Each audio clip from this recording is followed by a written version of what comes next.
Terima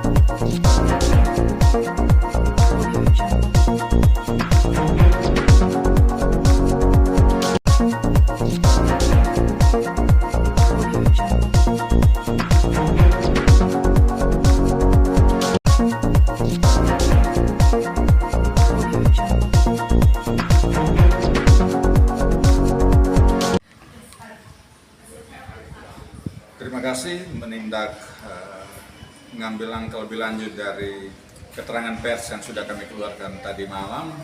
Memang hari ini sengaja kami turun untuk memastikan bahwa keterangan yang disampaikan oleh Pak Direktur ini sungguh-sungguh terjadi di sini. Kita sama-sama tahu, kita turun kelas karena terutama jumlah bed tempat tidur di ICU itu selama ini terbatas, hanya 4 saja dari standar yang seharusnya 7. Sebelum ini juga saya sudah pernah datang kemari dan tahu bahwa ruangan ICU itu memang kapasitasnya hanya 4 saja di situ. Hari ini manajemen rumah sakit sudah merombak ruangannya sedemikian rupa sehingga dia punya kapasitas sudah bisa menampung sampai dengan 7 tempat tidur di situ. Jadi mudah-mudahan dengan perkembangan hari ini Kementerian Kesehatan juga bisa mempertimbangkan kembali penurunan kelas rumah sakit yang sudah diputuskan itu. Kami sungguh berharap, sekalipun barangkali tidak lazimnya bahwa baru jatuh penilaian, turun kelas langsung diubah, tetapi kami tetap berpikir kalau ada kemungkinan untuk mengubah itu, maka kita juga berharap laporan akan kami sampaikan, mereka bisa mengubah kelas, karena sama-sama kita tahu menurunnya kelas, turun kelas itu juga berkonsekuensi pada pendapatan dan itu sedikit mengganggu pendapatan yang bisa diperoleh dari rumah sakit ini yang tentu saja berpengaruh terhadap pelayanan yang diberikan oleh rumah sakit. Selain itu kita mau juga meninjau rumah sakit ini secara keseluruhan supaya apa yang sudah direncanakan supaya pelayanan menjadi lebih baik, kondisi rumah sakit secara fisik, sarana prasarana juga lebih baik, juga sudah bisa kita lihat apa yang bisa kita cicil selama beberapa waktu ke depan ini.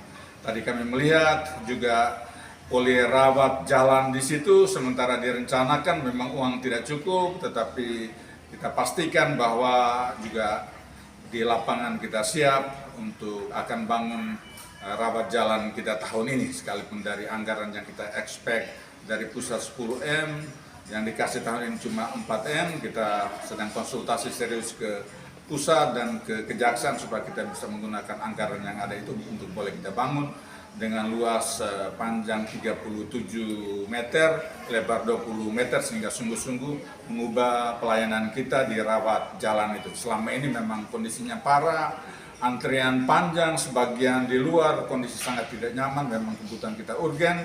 Itu hari kita sudah mau programkan, tapi karena sudah dadak maka kita belum penyertaan, kita belum ikut nimbrung untuk urusan pembangunan itu. Mudah-mudahan tahun ini dengan data yang ada, sudah bisa dibangun sebagiannya kita komitmen untuk melengkapinya, menyempurnakannya tahun depan lewat anggaran kita yang ada.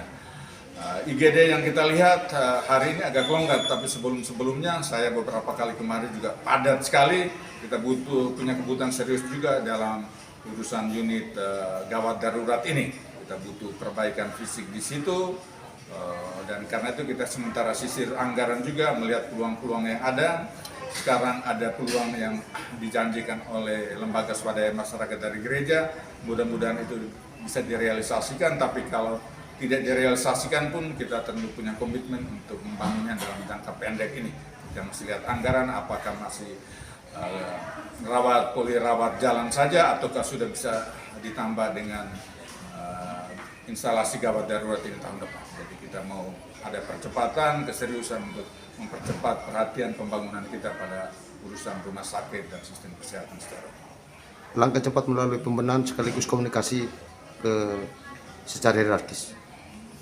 Ya, saya rencana 1-2 hari ini, mungkin 2 hari ke depan, sudah terbang ke Jakarta untuk komunikasi dengan Kementerian Kesehatan dalam kaitan dengan ini. Saya sudah bangun komunikasi dengan teman, dan dia juga punya jaringan ke Sekretaris Jenderal Kementerian Kesehatan. Mudah-mudahan kita bisa ketemu untuk komunikasi soal kebutuhan kita di lapangan, baik terkait dengan ICU kita, yang berkonsekuensi pada penurunan kelas ini. Mudah-mudahan ada jalan keluar di situ, tapi juga kebutuhan fisik, aspek SDM kita yang masih serius ini perlu kita komunikasikan ke Kementerian Kesehatan. Perhatian pemerintah pusat dalam urusan rumah sakit ini besar sekali. Kita juga merasa sebetulnya tidak adil juga beberapa kota dibangun secara besar-besaran, sementara alokasi perhatian kepada kita kabupaten lain juga sangat terbatas masih. Mudah-mudahan pemerintah pusat juga memberikan perhatian yang adil terhadap daerah-daerah lain. Memang ada program prioritas, beberapa daerah punya rumah sakit begitu megah dibangun oleh pemerintah pusat. Mudah-mudahan sekalipun tidak sebesar beberapa tempat prioritas, tapi kita daerah-daerah lain juga bisa mendapat perhatian yang relatif lebih adil, relatif lebih berimbang dalam urusan itu. Kita berkepentingan untuk komunikasi soal keadilan alokasi anggaran ini juga ke pemerintah pusat. Fenomena sedang melanda di media sosial, himbauan untuk mengembalikan kepercayaan masyarakat publik Flores Timur hari ini. Kami pastikan, saya sudah koordinasi tadi malam, komunikasi agak intensif juga dengan Pak Direktur ini, bahwa turun kelas ini punya konsekuensi pada penurunan pendapatan itu oke, tapi bahwa dia berdampak serius terhadap pelayanan, kami pastikan tidak, karena dampaknya terhadap penurunan pendapatan kecil saja, tidak sampai 2M, dan angka seperti itu tidak banyak mempengaruhi kualitas pelayanan kita. Soal urusan SDM, personalia, gaji mereka beres, beberapa alat, bahkan rencana-rencana perbaikan pembenahan ke depan juga bisa di-cover dengan anggaran pendapatan yang ada, yang berkisar di angka 25M gitu ya. Kita masih bisa menggunakan estimasi proyeksi anggaran seperti itu untuk menangani beberapa rencana pembenahan kita ke depan. Terima kasih, Bapak. Terima kasih.